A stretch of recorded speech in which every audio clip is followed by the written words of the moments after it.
Donc, je reprends donc la parole pour vous faire un petit point sur le prêt immobilier, la réglementation du prêt immobilier. Je voyais dans le chat, suite à l'intervention de Sarah et Fabien, qu'il y avait une question notamment sur le taux d'usure. Je vais y venir au cours de cette présentation.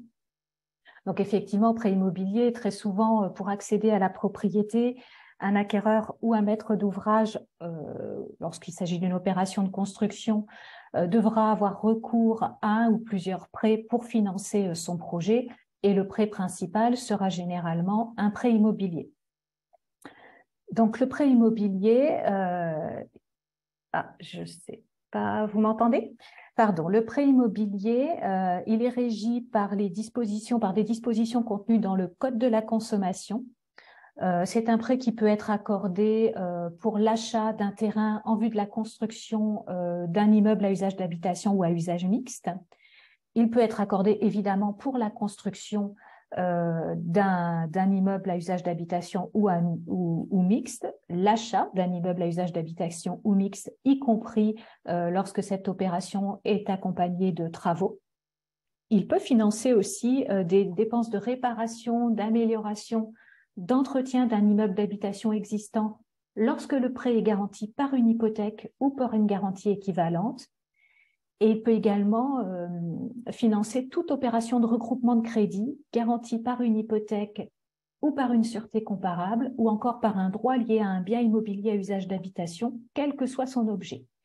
Alors, je voudrais vous préciser que s'agissant des prêts accordés pour financer des travaux dans un immeuble d'habitation, ces prêts relèvent de la législation du Code du crédit à la consommation, lorsqu'ils sont garantis par une société de cautionnement. Donc, en fait, lorsque vous ferez un prêt pour financer des travaux seuls, indépendamment de l'achat du logement, le prêt sera, selon les cas, soit un crédit à la consommation, soit un crédit immobilier, selon la nature de la sûreté, c'est réel ou personnel, qui en garantira le remboursement. Bien, Patricia, donc on a tous une petite idée de par qui sont distribués ces prêts immobiliers, mais peux-tu nous en dire un peu plus? Alors effectivement, les prêts immobiliers sont distribués par les banques et la publicité autour de ces prêts, elle est très encadrée, donc également par les dispositions du Code de la consommation. Donc ainsi, sur une publicité relative à un prêt immobilier, il devra toujours être mentionné le délai de réflexion de 10 jours, de même que l'interdépendance entre l'opération immobilière financée et le prêt, et le fait que le vendeur doit rembourser les sommes versées si le prêt n'est pas obtenu. Par ailleurs, toute publicité chiffrée doit mentionner de façon claire, concise et visible, nous disent les textes, le taux débiteur, qu'il soit fixe ou révisable, le montant total du crédit, le TAEG, taux annuel effectif global, la durée du prêt, le montant et le nombre des échéances, ainsi que l'exigence, le cas échéant, d'une hypothèque ou d'une sûreté assimilée. Donc, ces informations, elles sont fournies à l'aide d'un exemple chiffré, et nous reviendrons sur certaines d'entre elles plus précisément, puisqu'elles doivent également figurer dans l'offre de crédit dont nous allons parler. Donc, avant d'émettre cette offre de prêt, cette offre de crédit, l'établissement de crédit sollicité, il va apprécier la solvabilité de l'emprunteur en évaluant notamment, mais pas seulement, son taux d'effort. Donc, taux d'effort qui ne doit pas excéder 35% conformément à une décision du Haut Conseil de stabilité financière du 29 septembre 2021. Donc, le taux d'effort, en fait, c'est le rapport entre l'échéance du prêt et les ressources, les revenus de l'emprunteur. Ok, très bien. Et donc, une banque doit-elle toujours justifier de son refus de prêt? Non, en fait, une banque reste libre n'est pas obligée d'accorder un prêt immobilier. Il n'y a pas de droit au prêt immobilier et elle n'a pas à justifier son refus. Alors, lorsque l'établissement de crédit accepte de financer le projet d'un candidat emprunteur, il va émettre une offre de crédit. Donc, tout au long de cette présentation, je parlerai tantôt d'offre de crédit, tantôt d'offre de prêt, c'est la même chose. Donc, cette offre de crédit, elle est émise par écrit. sur papier ou sur tout autre support durable, nous disent les textes, et son contenu est réglementé. Par ailleurs, en même temps, au plus tard, au même moment que l'émission de cette offre de crédit, il doit être remis au candidat emprunteur une fiche d'information standardisée européenne, la FIS, qui contient des informations personnalisées qui vont lui permettre de comparer les différentes offres de crédit disponibles sur le marché, d'évaluer leurs implications et d'apprécier éventuellement l'opportunité pour lui de conclure le prêt. Bien. Et les mentions qui doivent figurer sur une offre de crédit? Alors, oui, je vous l'ai dit, l'offre de crédit, elle est réglementée, elle comprend un certain nombre de mentions obligatoires. Je vais vous les lister dans un premier temps et ensuite on reviendra un petit peu plus précisément sur certaines d'entre elles. Donc l'offre de crédit, elle doit évidemment comporter l'identité des parties et éventuellement celle des cautions déclarées. Elle doit mentionner la nature, l'objet, les modalités du prêt et notamment les conditions de mise à disposition des fonds. Elle doit mentionner le coût total du crédit et le taux annuel effectif global, le fameux TAEG, qu'on appelle parfois TEG aussi. Elle doit mentionner les conditions requises pour un éventuel transfert du prêt à une tierce personne. Elle doit indiquer son délai de validité, qui ne peut être inférieur à 30 jours minimum à compter de sa réception, et le délai de réflexion de 10 jours que j'évoquais tout à l'heure, puisqu'en effet, une offre de crédit immobilier ne peut pas être acceptée moins de 10 jours avant l'expiration d'un délai de 10 jours suivant sa réception par le candidat emprunteur. L'offre de crédit doit aussi comporter un tableau d'amortissement. Donc ça, c'est pour les prêts à taux fixes. Pour les prêts à taux révisables, elle doit comporter une notice avec une simulation de l'impact de la variation du taux. Elle doit énoncer, en évaluant leurs coûts, les stipulations, assurances et sûretés réelles ou personnelles qui conditionnent l'octroi du prêt, la conclusion du prêt. Elle doit rappeler que l'emprunteur est libre de souscrire une assurance équivalente à celle proposée par l'établissement de crédit auprès de l'assureur de son choix. Et enfin, elle doit indiquer si le prêt est subordonné à la domiciliation des revenus dans l'établissement prêteur, ce qui fait l'objet d'une négociation libre entre les parties. Donc voilà pour cette liste un petit peu rébarbative du contenu de l'offre de crédit immobilier. Donc comme je vous l'ai dit, je vais revenir un petit peu plus en détail sur certaines de ces mentions et de ces annexes. Donc notamment l'offre, je le disais, l'offre de crédit immobilier, elle doit indiquer le coût total du crédit.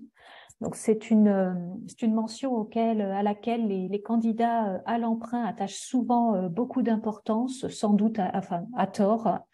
Donc le coût total du crédit, en fait, il correspond à la somme des intérêts payés pendant toute la durée du prêt qui peut aller jusqu'à 25 ans, conformément à la décision du Haut Conseil de stabilité financière de septembre 2021 que j'évoquais précédemment, avec une tolérance de 2 ans pour les différés d'amortissement. Bien, et donc moi, si je comprends bien par rapport à ce que tu nous as dit, plus la durée du prêt est longue et plus le coût du crédit augmente. C'est bien ça? Et effectivement, plus la durée du prêt est longue, plus on va rembourser sur une durée longue, plus on va payer d'intérêts et donc plus ça va augmenter le coût du crédit. De même que le recours à certaines techniques bancaires comme le lissage ou l'application d'un différé d'amortissement ou l'application d'une période d'anticipation ont un impact également sur le coût du crédit. Alors le lissage, je rappelle que le lissage d'un prêt, ça permet d'adapter la mensualité du prêt principal, c'est-à-dire la mensualité du prêt immobilier, en fonction de la mensualité des autres prêts concourant au financement de l'opération, de façon à avoir une mensualité constante sur toute la durée de remboursement. Le différé, lui, il consiste à reporter le point de départ du remboursement du prêt pendant une période, la période du différé. Et pendant cette période, l'emprunteur ne paye que des intérêts qui sont calculés sur le capital emprunté. Quant à la période d'amortissement, c'est une période pendant laquelle le prêt peut être partiellement débloqué progressivement. Ça se voit beaucoup, notamment dans le cadre de projets de construction ou de projets avec travaux. Et dans ce cas-là, des intérêts dits intercalaires s'appliquent pendant cette période jusqu'à ce que le prêt soit intégralement débloqué et que l'on entame le remboursement. Et donc, ces intérêts intercalaires, ils sont calculés sur les sommes débloquées au taux mensuel du prêt et ils vont s'ajouter aux intérêts qui seront payés au cours de l'amortissement et donc au coût du crédit. Donc, effectivement, avec l'utilisation de ces techniques, on va générer des intérêts supplémentaires qui ont un impact sur le coût du crédit, mais ces techniques, elles permettent avant tout une meilleure sécurisation de l'opération avec une mensualité qui va être adaptée aux ressources de l'emprunteur sur toute la durée du prêt. Donc vraiment, il faut pas se focaliser sur le coût total du crédit qui n'a en réalité pas de grande signification économique puisqu'en fait, il consiste en l'addition de sommes qui sont versées à des dates différentes sur une durée qui est assez longue. Et donc, ces sommes, elles n'ont pas toutes la même valeur. Donc, le coût du crédit, c'est un élément qui n'est pas l'élément principal qui doit vous permettre de comparer les offres de prêt. Alors, Patricia, on entend souvent parler du TAEG. Est-ce que tu peux nous en dire un peu plus sur ce point? Tout à fait, Romain. Alors, effectivement, je le disais, dans l'offre de crédit doit être indiqué également le TAEG, taux annuel effectif global, ou TEG, taux effectif global. Alors, ce taux, c'est vraiment un indicateur bien plus pertinent, en fait, pour comparer plusieurs offres de prêt, bien plus pertinent que le coût total du crédit dont on parlait précédemment. Il correspond en fait, ce TAEG, au taux d'intérêt nominal ou taux débiteur du prêt, auquel on va ajouter les frais, taxes, commissions, rémunérations de toute nature, directes ou indirectes, supportés par l'emprunteur et connus par le prêteur à la date de l'émission de l'offre de crédit, ou dont le montant peut être déterminé à cette date. Donc, ces frais, taxes, commissions de toute nature, c'est notamment les frais de dossier que va demander la banque pour accorder le prêt, c'est le coût de l'assurance emprunteur, ce sont les frais de garantie qu'on évoquait, hypothèque, cautionnement, ce sont les éventuels frais payés ou dus à des intermédiaires qui sont intervenus pour l'octroi du prêt, donc je pense notamment ici aux courtiers. Et puis, d'une manière plus générale, ce sont tous les frais imposés pour l'obtention du prêt, tels que les frais de tenue de compte bancaire, par exemple. Donc, dans l'offre de prêt, on a ce TAEG, on a évidemment aussi le taux nominal ou le taux débiteur du prêt, bien évidemment, ce qui est le taux qui permet de déterminer les intérêts qui seront payés sur toute la durée du remboursement en fonction de la somme empruntée. Donc, ce taux, il peut être fixe ou il peut être révisable ou variable. Donc, c'est vrai qu'avec la baisse des taux d'intérêt qu'on a pu observer ces dernières années, les banques avaient cessé de proposer des prêts à taux révisables, puisqu'ils ne présentaient plus aucun intérêt par rapport aux prêts à taux fixe. Bon, avec la remontée des taux d'intérêt que nous observons ces derniers mois, il est possible que les prêts à taux révisables soient à nouveau proposés, pardon.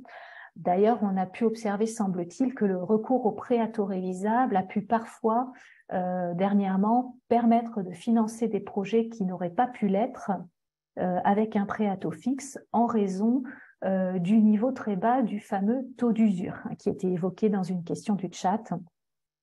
Alors nous verrons bien ce qu'il en sera au cours des prochains mois. Est-ce qu'à nouveau on va proposer des prêts à taux révisables? Sachez que le taux d'usure depuis le 1er février et pendant 6 mois va être révisé mensuellement, alors qu'habituellement il est révisé trimestriellement, précisément pour éviter une situation où ce taux d'usure serait un facteur de rationnement de l'offre de crédit. Donc on verra ce qu'il en est. Donc le taux d'usure, c'était la question qui était posée, c'est le taux d'intérêt maximum légal que les établissements bancaires sont en droit de pratiquer en accordant un crédit. Et je précise qu'il doit être comparé, ce taux d'usure, non pas au taux débiteur, mais au TAEG. Alors, merci Patricia pour ces précisions toujours précieuses concernant ces taux. Existe-t-il d'autres documents qui doivent être remis au ménage? Alors oui, avec l'offre de prêt, à l'offre de prêt sera annexé un tableau d'amortissement, en tout cas en ce qui concerne les offres de prêt à taux fixe. Donc en fait, le tableau d'amortissement, c'est l'échéancier du prêt qui détaille pour chaque mensualité la répartition du remboursement entre le capital emprunté et les intérêts. Donc, si on est sur un contrat de prêt qui prévoit que la mensualité peut être modulée et modulable, chaque modulation donnera lieu à la réédition d'un tableau d'amortissement actualisé par la banque. Donc, les prêts modulables, ils permettent en fait à l'emprunteur de modifier à la hausse ou à la baisse éventuellement, dans certaines limites qui sont fixées bien sûr dans le contrat de prêt, le montant de sa mensualité. Et ainsi, par exemple, réduire la durée de son prêt en augmentant sa mensualité. Alors, je le disais, le tableau d'amortissement, il est annexé à une offre de prêt à taux fixe. Pour un prêt à taux révisable, l'établissement de crédit fournira une notice qui présentera donc les conditions et les modalités de variation du taux d'intérêt, ainsi qu'un document d'information contenant une simulation de l'impact de la variation de ce taux sur les mensualités, sur la durée du prêt et sur le coût total du crédit. Évidemment, cette simulation, elle n'a qu'un caractère informatif, puisqu'on ne connaît pas à l'avance la variation du taux. Voilà. Par ailleurs, comme je l'ai dit, l'offre de crédit, elle doit énoncer, en évaluant leurs coûts, les assurances et les sûretés qui conditionnent la conclusion du prêt. Donc, ce qu'on appelle les sûretés, ce sont les garanties de remboursement du prêt que l'établissement de crédit va exiger pour accorder le prêt. Donc, il peut s'agir d'une sûreté personnelle, une caution, par exemple, qui résulte en fait de l'engagement d'une tierce personne aux côtés de l'emprunteur. Donc, cette tierce personne pouvant être une personne physique ou une personne morale, une société de cautionnement. Il peut s'agir aussi d'une sûreté réelle, hypothèque conventionnelle ou hypothèque légale spéciale du prêteur de deniers, l'ancien privilège du prêteur de deniers, qui est désormais une hypothèque légale. Qui suppose en fait que certains biens du débiteur, et généralement le bien qui sera acquis à l'aide du prêt, garantissent en fait son remboursement, en cas de défaillance bien évidemment de l'emprunteur. Et donc dans ce cas-là, le prix de vente des biens ainsi hypothéqués garantira le remboursement du créancier. Donc ces garanties, évidemment, elles ont un coût. Qui fait partie du TAEG, on l'a dit. S'agissant d'une hypothèque notamment, elle doit, alors qu'il s'agisse d'une hypothèque conventionnelle ou d'une hypothèque légale, elle doit faire l'objet d'une inscription au service de la publicité foncière avec un coût qui est réglementé. Alors, Patricia, on entend souvent parler de l'assurance emprunteur. D'ailleurs, il y a quelques questions là-dessus sur le chat. Alors, est-ce qu'elle est premièrement obligatoire? Et deuxièmement, peut-on choisir son assureur et non celui que propose la banque? Alors, obligatoire. En tout cas, la souscription d'une assurance emprunteur, elle sera très souvent, pour ne pas dire toujours, une condition nécessaire à l'obtention d'un prêt immobilier.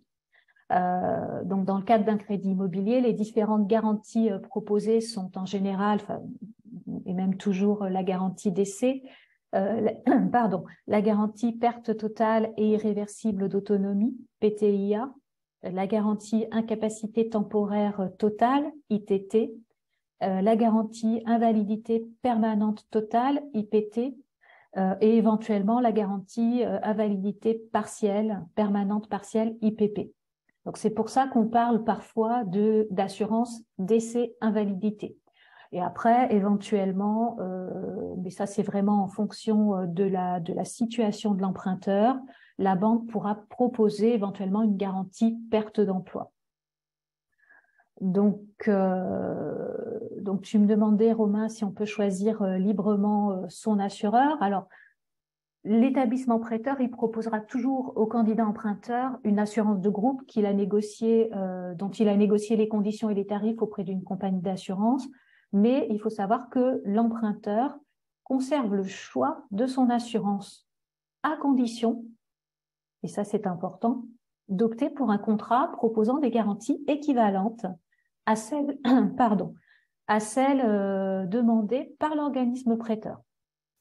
Donc, justement, pour permettre de comparer les contrats d'assurance emprunteur, l'établissement de crédit, il devra remettre en amont de l'offre de crédit au candidat emprunteur une fiche standardisée d'information, encore une, qui précise notamment les caractéristiques des garanties minimales exigées par le prêteur pour l'octroi du prêt immobilier.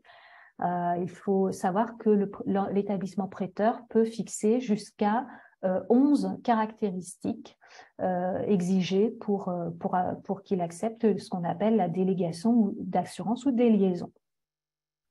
Donc, je ne vais pas vous énumérer toutes les lois qui sont intervenues récemment, enfin au cours de ces dernières années en matière d'assurance emprunteur. Je rappellerai simplement que depuis la loi Lemoine du 28 février 2022, qui est la dernière en date en la matière, l'emprunteur peut résilier à tout moment son contrat d'assurance à compter de l'acceptation de l'offre de prêt pour lui substituer un autre contrat, encore une fois, à garantie équivalente. Donc, cette faculté, elle doit être rappelée, on l'a vu dans l'offre de prêt, et elle doit aussi être rappelée dans la notice qui est annexée au contrat de prêt lorsque l'emprunteur a souscrit l'assurance de groupe proposée par l'établissement prêteur. Voilà pour cette petite présentation du crédit immobilier qui, j'espère, ça vous aura éclairé. Et bien sûr, on va passer maintenant, on va prendre quelques-unes de vos questions. Alors oui, Patricia, j'en ai relevé quelques-unes là sur le chat. Donc la question, c'est au début du webinaire, vous avez parlé d'interdépendance entre l'opération immobilière et le prêt immobilier, et la personne voudra en savoir un peu plus. Alors en fait, effectivement, pour protéger les accédants à la propriété, le Code de la consommation, il prévoit une interdépendance entre le contrat de prêt et le contrat principal, c'est-à-dire le contrat de vente ou le contrat de construction qui sera financé par le prêt. Donc en fait, un contrat de prêt immobilier, il est toujours conclu sous conditions résolutoires de la signature du contrat principal, c'est-à-dire, comme je le disais, du contrat de vente ou du contrat de construction, dans un délai maximal de 4 mois. Et parallèlement à ça, on va dire, le contrat principal, c'est-à-dire le contrat de vente ou le contrat de construction, lui, il sera signé toujours sous conditions suspensives de l'obtention du prêt, si l'acquéreur, bien sûr, déclare recourir à un prêt pour financer son projet. Ok, très bien. Une autre question, quels sont actuellement les taux des crédits immobiliers? Alors à l'heure actuelle, on a franchi la barre au niveau des taux minima, on a franchi la barre des 2%, y compris pour des emprunts sur des durées les plus courtes, 10-15 ans. On a des prêts qui varient entre 2,4 et 2,65%. Avec un taux moyen qui s'établit autour de 3% pour les durées, pour les prêts sur les durées les plus longues, c'est-à-dire les prêts d'une durée entre 20 et 25 ans. Il faut savoir que l'ANIL publie chaque trimestre un indicateur des taux que vous pouvez consulter sur son site internet ainsi que sur le site internet des ADIL et qui donc reprend un petit peu les taux d'intérêt pratiqués. On parlait du taux d'usure tout à l'heure. Il faut savoir que donc le taux d'usure a été réévalué là dernièrement au 1er mars et que pour les prêts les plus longs, les prêts supérieurs à 20 ans, le taux d'usure pour les prêts immobiliers s'établit à 4%. Et je rappelle, encore une fois, je l'ai déjà dit, que ce taux d'usure, il est à comparer non pas avec le taux débiteur, mais avec le TAEG. Alors, on a pas mal de questions encore sur le chat. Alors, la personne a entendu parler du prêt accession sociale Et il voudrait savoir la différence avec le prêt immobilier. Alors, le prêt d'accession sociale à la propriété, le PAS, c'est un prêt en fait conventionné, réglementé. Bon, vous me direz le prêt immobilier réglementé aussi, mais il l'est moins. C'est un prêt réglementé avec des taux d'intérêt qui sont eux-mêmes réglementés, plafonnés, et qui s'adressent à des emprunteurs qui respectent certaines conditions de ressources pour acheter ou construire, ou éventuellement acheter ou construire leur résidence principale, ou éventuellement réaliser des travaux dans leur résidence principale. Bon, les taux des prépas sont plafonnés, mais ils sont sensiblement comparables à ceux des prêts immobiliers. Il faut savoir que le prépass, il peut financer 100% du coût total de l'opération, mais qu'il ne peut pas financer les frais de notaire, contrairement au prêt immobilier. Merci pour ces précisions. Autre question, peut-on rembourser son crédit immobilier par anticipation? Absolument. On peut rembourser un prêt immobilier par anticipation, en tout ou en partie, même si le contrat de prêt, s'agissant des remboursements partiels, peut éventuellement prévoir un seuil minimum de remboursement, souvent 10%, sauf bien sûr s'il s'agit de solder le prêt. Par ailleurs, le remboursement anticipé, sauf exception, il donnera lieu généralement au paiement de pénalités de remboursement anticipé ou indemnités de remboursement anticipé, on parle parfois d'IRA, dont le montant est déterminé dans le contrat de prêt, mais qui sont quand même réglementées puisqu'elles ne peuvent pas dépasser le montant de 6 mois d'intérêt calculé sur le capital remboursé au taux du prêt et 3% du capital restant dû. On va prendre une dernière question parce que l'heure tourne. Quels autres prêts peuvent être associés à un prêt immobilier? On peut associer un prêt immobilier, un prêt à taux zéro, un prêt Action Logement pour les salariés du secteur privé qui font construire qui achètent ou qui font construire du neuf ou éventuellement qui se tournent vers de l'accession sociale à la propriété, des prêts épargne logement. Voilà, principalement. Je regarde s'il y a quelques questions.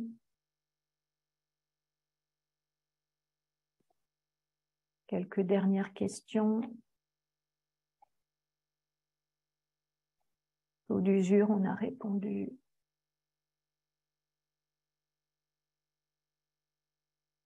Alors c'est un petit peu hors sujet, mais on parle le taux de 35% maximum, c'est bien pour un prêt hein, et pas pour un loyer. On parle ici d'emprunteurs et de prêts immobiliers.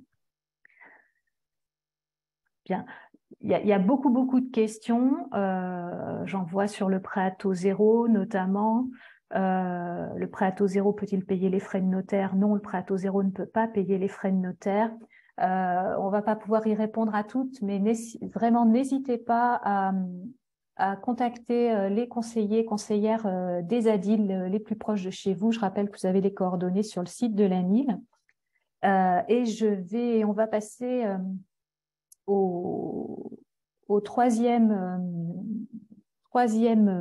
troisième partie de ce webinaire avec Romain, conseiller technique, et moi-même qui allons vous parler de l'acquisition d'un logement énergivore. Puisque, en effet, les nouvelles exigences imposées par les bailleurs en matière de décence, avec ces nouvelles exigences imposées par les bailleurs en matière de décence énergétique, il est possible qu'un certain nombre de ces logements soient proposés à la vente, même si on n'a pas encore observé de vague de mise en vente telle qu'elle était redoutée par les professionnels de l'immobilier. Donc, l'acquisition d'un logement énergivore, ça peut parfois, qu'on qualifie souvent de passoire thermique, ça peut être éventuellement un bon investissement, mais il y a quand même des conditions à respecter, quelques règles à observer et des précautions à prendre.